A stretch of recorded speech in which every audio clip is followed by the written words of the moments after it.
Hello everybody, welcome back to SkillWeb. In this video, I will show you how to convert columns to rows in Excel. So let's get started the video.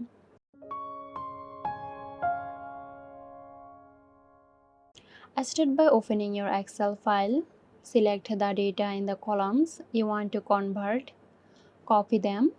Then click at Start of the first row where you want to paste the data and then right click on it. From the paste options, select Transpose. So there you go. I hope this video helped you out. Stay tuned for more helpful videos here at SkillWeb. This video is sponsored by Girosoft. Girosoft offers graphic design, UI UX design, digital marketing and web development. Elevate your brand with Girosoft today. For more details, check the description box.